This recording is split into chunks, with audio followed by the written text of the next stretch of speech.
Hello and welcome to Formerly on 4. I'm Jackie Walker. I was formerly on 4 as a news anchor for more than 40 years. But in the last couple of years, I've been doing other things, including reporting and that kind of thing. And I always had in mind that I wanted to do something like this, and that is to bring you up to date on what some of my colleagues have been doing since they were on Channel 4. You watched them for years. I think you want to know a little bit about them now. So with the help of my good friend, Dan Holland, who is producing for us and getting us on the air here, we're going to show you this first edition of Formerly on 4. And for that, I have invited two of my dear friends here, and I hope you know them, you love them, you watched them for years, and that is Ellen Maxwell Notarius and Michele McClintick Mehaffy. Everybody's got a different name now, but we all love each other. Welcome to both of you. Now, I assume that everybody knows who you are, but just in case they don't, tell us, what years were you on Channel 4, and what did you do while you were here? I was solely a general assignment reporter from April of 2000 until December of 2008. Okay, general assignment reporter. What does that mean? That means you cover anything and everything. I did everything from skydiving to covering school board meetings, town hall meetings, holiday travel, all across the board. Okay, isn't it interesting how the first thing she mentions is skydiving, which is probably I way remember more that story. exciting than what we did almost every day.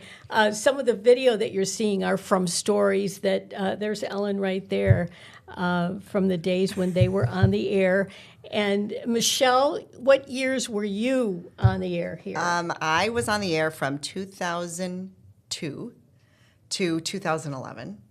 And in that time, I was general assignment reporter for, I think, just about every show. Ran the gamut, whether it was weekend, nights, mornings, you whatnot. worked the clock, I right? was also weekend wake-up anchor for a period of time as well. Yeah. Okay, so they've seen some of the video of you out there. I do want to mention that you are both, since you were here, married with children. Tell us about your family. Start with you, Ellen. I have a wonderful husband, a son, and a daughter. My son is 14. He's a freshman in high school, and my daughter is 12 in 7th grade. Okay. Oh, boy. So two kind of teenagers in your house there. But they're and there's very a sweet. That's beautiful Henry's picture 8th of grade them. graduation, actually. Yeah. It was, adorable. Beautiful, beautiful in June. family. So did you have children while you were working here? No, they came afterwards. Yeah, see, that's a big question about working this kind of a job with children. Now, Michele, what about you, your family? So I have a senior in high school. My daughter Kate she's 17. And my son Emmett is 15. He's a sophomore in high school. And so, yeah, one driver right now. And, they're great. Keep me busy. They're busy.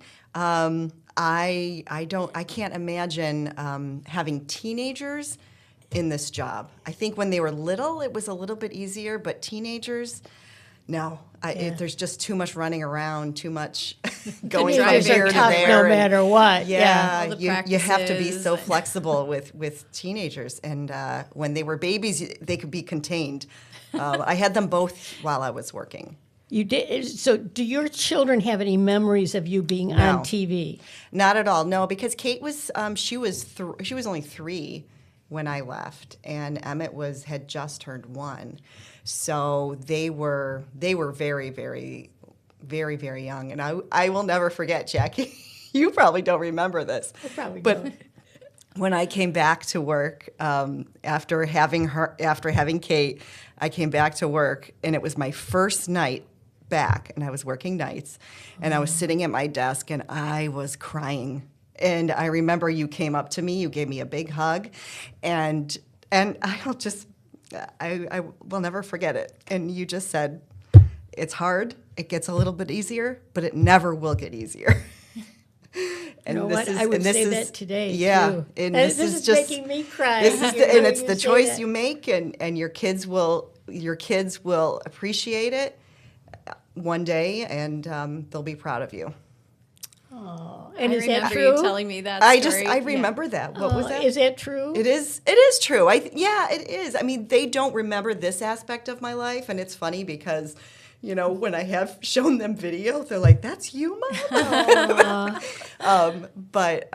Yeah. I mean, I think I won't regret working. I mean, having been here for 10 years was great, was wonderful for me. Yeah. We made so many friendships, and we're all close today, and it provided me the opportunity to do what I'm doing now. And that's something I want to get to, but while we're talking about kids, maybe I should mention my own, that Yeah. I think I'm the only person in this community, of this television news community, who had not one but two children working the night shift and working this unbelievably inflexible schedule that we all work. There's no flexibility in it. Yeah.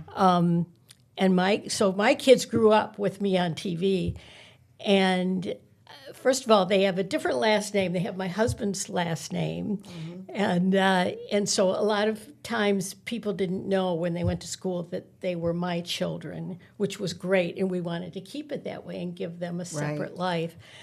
But when we got to a point where there was a problem or whatever, and I talked about not working anymore, my kids wanted me to keep working, maybe for a lot of reasons, but they were like, "Oh, Mom, you can't quit. You can't quit."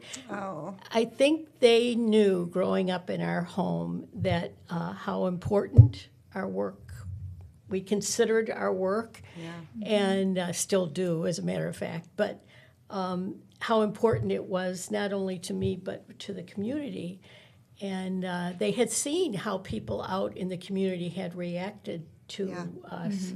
So they were my biggest cheerleaders. I guess that was a long way of great. saying my kids, I think, were my biggest cheerleaders in this job, even though they had to sacrifice a tremendous amount for their mother to be working in a job that was 24/7. You too. That's a huge sacrifice for you. Well, people don't realize the hours that we were here. 3 in the afternoon until 11:30 at night. Midnight. And there is no flexibility. And there isn't, it isn't that You shift. can't just run It's and take a constant, child to the doctors when they need to. You can't leave this. You can't leave this building unless you're going out on a story. It's just not possible. And plus, for me, it was, and still is, you wake up in the morning, you got to get up on the news, you got to know what's going on, you got to start reading, you got to start listening, you got to start doing. And sometimes you go in early and, of course, stay late, all those things. So it's a 24/7 occupation. At least it was the way we did it in the time that we did it. Yeah. And it's funny. I think back to now. I mean, certainly I think so many of us are guilty of it. You wake up in the morning and you go right for your phone and you start looking to see, what happened overnight and things like that. And we didn't have that, when we were reporting back then. I was going to ask you about that, about social media, which has, as far as I'm concerned, has changed everything about this occupation. You didn't really have it during the times that you were here. They A had little it. bit. It was a newer thing. Yeah. MySpace was the first, and then Facebook. Oh my gosh. We definitely had Facebook pages back when we were here, and I think Twitter, X was a newer. Just starting. Right. YouTube was on the rise, but newer. I know now reporters have all their stories on YouTube. Back then, I don't think I had any.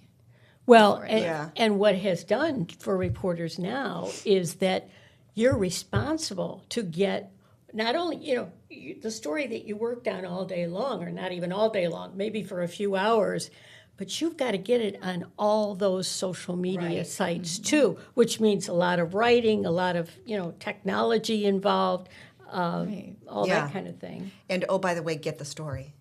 Yeah, exactly. Tweet about it. Shoot put it shoot yourself, it. edit it yourself. Yeah. Talk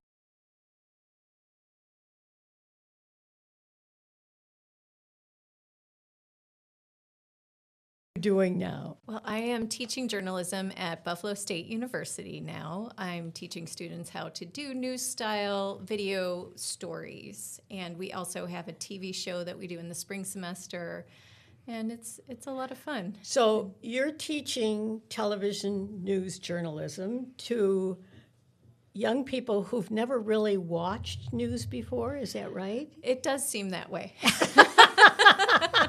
But not when you Most get done of with the them. time when they hand in their first story, I'm like, okay, you really haven't ever watched a newscast to understand the style we're looking for. And then there's a lot of, growth through the semester to try and get to the point of. With your help there, huh? You said not everybody really wants to be in television news. Huh? Yeah, I have one student now who wants to be a flight attendant when she's a graduate. To So communications. TV news is her because backup plan? Yeah, I think okay. so, yeah. Okay. Great. Now, Michele, what are you doing now? So I work in community relations and public relations for Wegmans, and I've been there for 11 years. It'll be 12 years in February. And loving life. And give us an example of something you would do working for Wegmans. It's funny. I feel like sometimes the day can be very different depending on the time of year, depending on the day.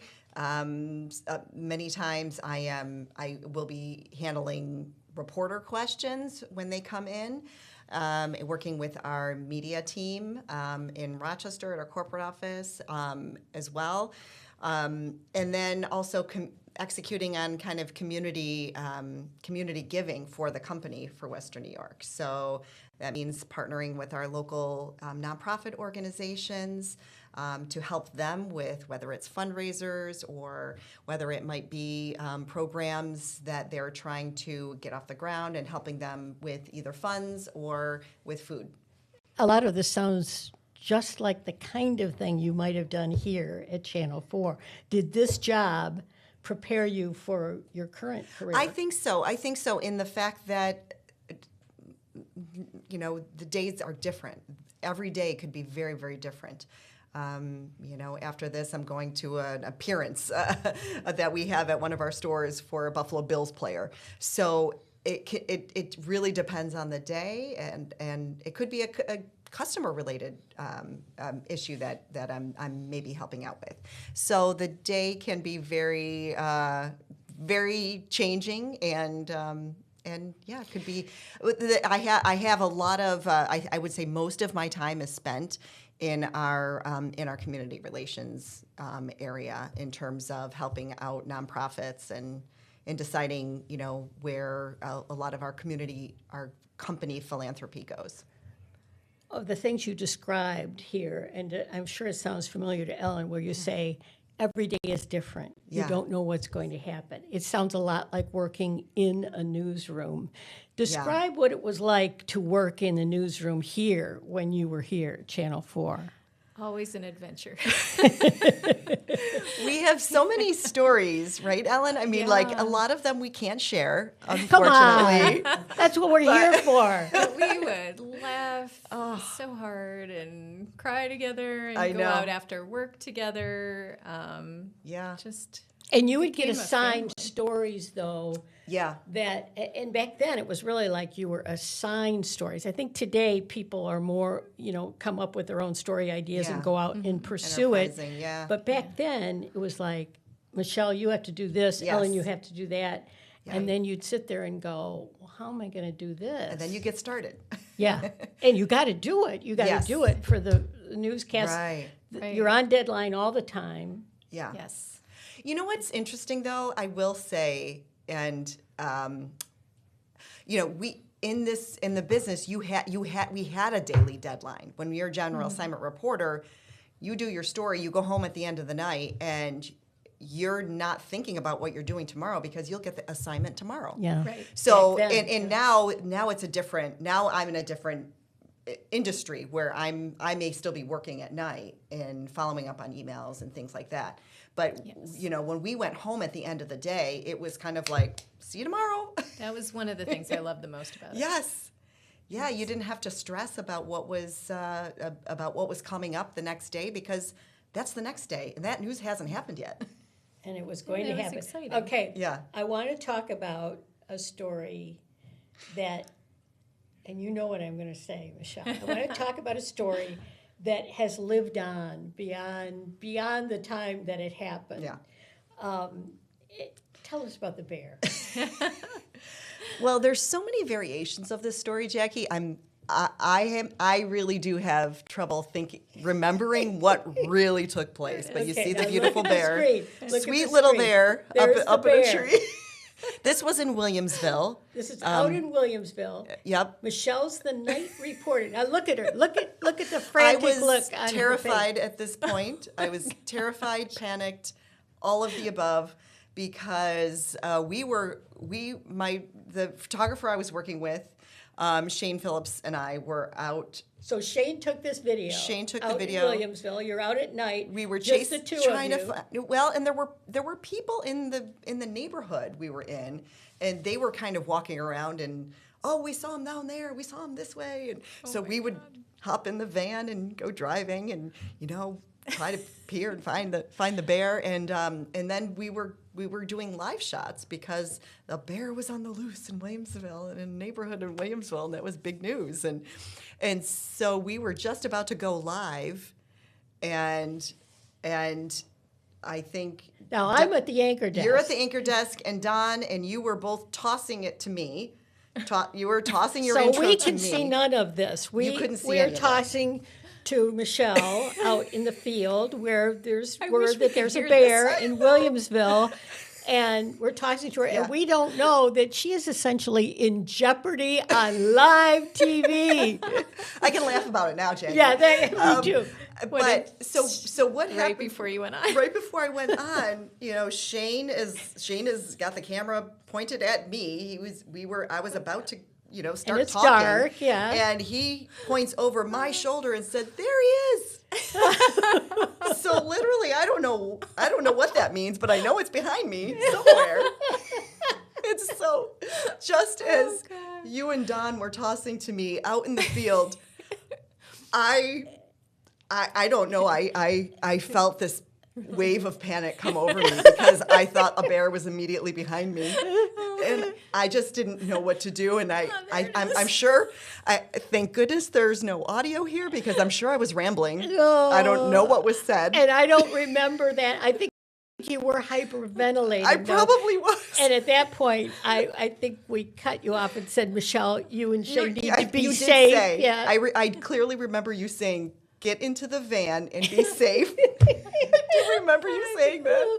Oh, gosh. But then, of course, I came back to the station and everyone had a field day with it. The next morning, all of the radio talk shows, they had a field day with it. And someone left a big bear paw on my desk.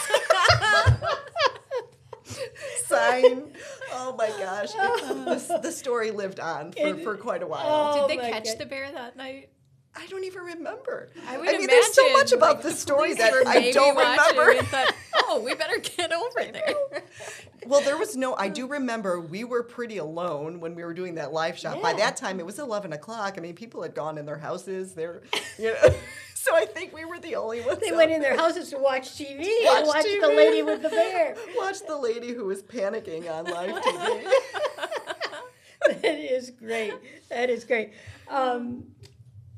Both of you, I know, moving on, how can we move on from the bear? Both of you, I know, keep in contact with people who have been formerly on 4. Yes. Who, for instance, do you talk to?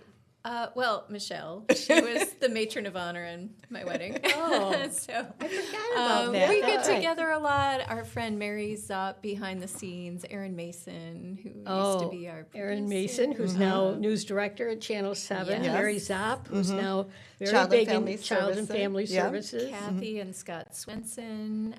Scott Swenson still is here. our sports photographer, and Kathy Swenson was Kathy Stradiff.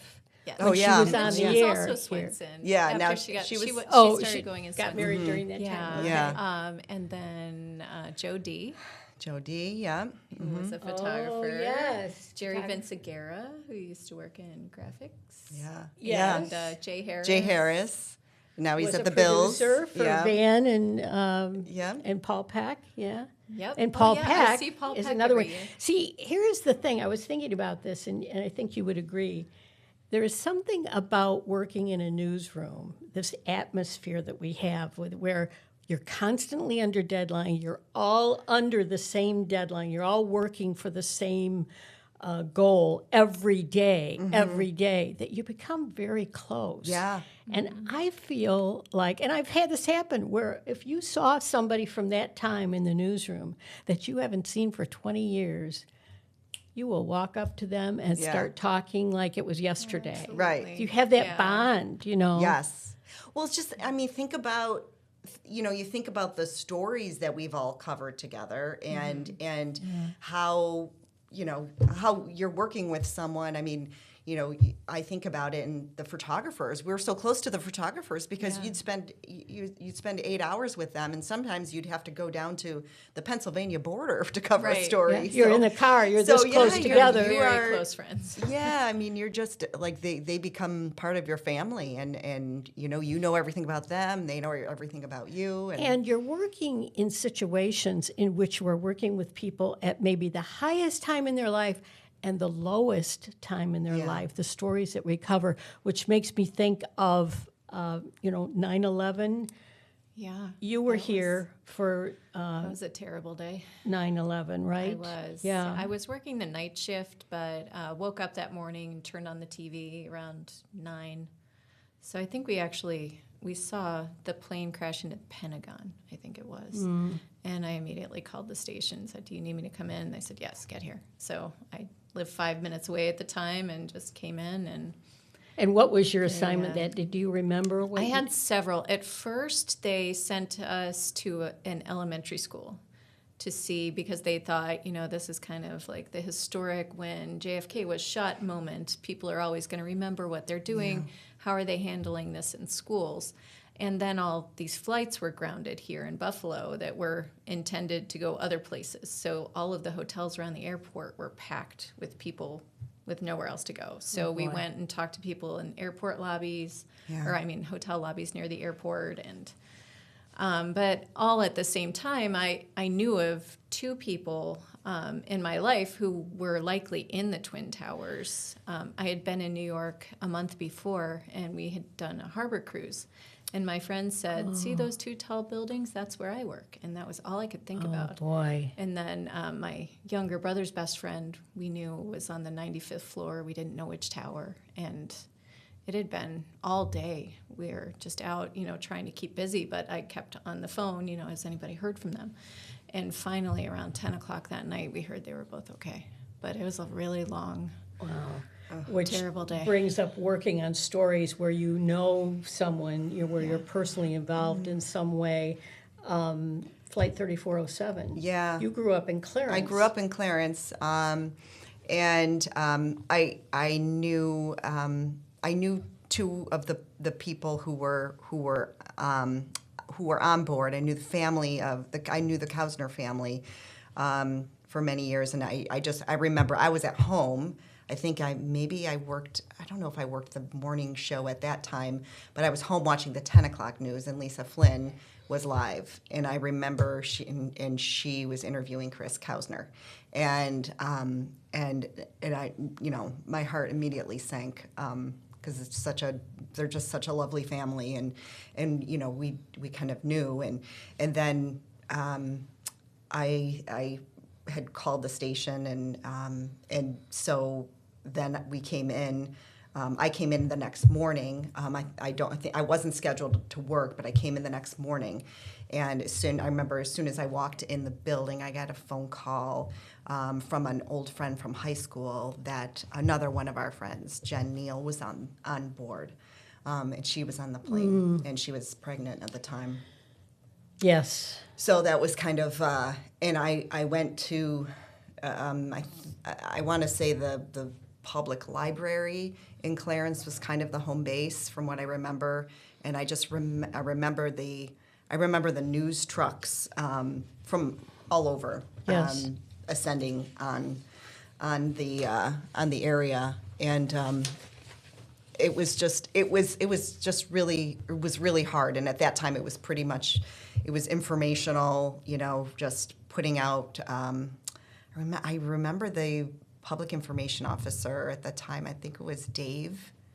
I don't remember his last name, but he was wonderful. Bissonnette, that's it. He was wonderful at always providing information to the media. I will say he was wonderful. He was kind of a wonderful, steady guide through that terrible, terrible time. On both of these stories, I can tell you briefly from my perspective. I was in the newsroom the day of 9/11, and we watched exactly what everybody watched on the air. But what I remember most about that day, and I must have been anchoring the noon show because it was during the day, obviously, that I was here. Mike Syka, our meteorologist Mike Syka, kept saying, there's a plane crash in Pennsylvania. This may be related. And we all just kind of blew it off like, oh no, this is all happening in New York City. And then we had the Washington, and then Pennsylvania was tied in. And I always thought, Mike was right about that, the way that unfolded. As for Flight 3407, Don Postles and I were on the air. We started the 11 o'clock news knowing that we had a plane crash in Clarence Center, thought it was a small plane. Right. It was Lisa Flynn, as you mentioned, who broke the news on the air that it was indeed a passenger plane that went down. And Don and I were on the air for 8 hours until 7 o'clock the next morning. And over those 8 hours, it was revealed to us who was on the plane. The names like the Kausmers came out, those kinds of things. And it was just absolutely gut-wrenching to so many people to learn that. 51, I think. Now, we want to end on a happy note, though, today. Our time is up, unfortunately. We need to do this again, no question about it, because we have a lot of other stories. I think you got that, right? I don't know how that went so fast. But I want to end on a hopeful, happy note, and that is what this job, being formerly on 4, what this brought to you. What joy did it bring to you? I mean, the lifetime of friendships that we all have, we still try to get together every so often, and you just laugh the entire night. There are so many stories, so many memories, and it opens so many doors when you work a job like this. The minute you leave, you have job offers. It's just an all-around great experience. Gee, I got to leave. How about you, Michele? I would definitely say the friendships as well. I mean, we could get together and it's like no time has passed. Yeah.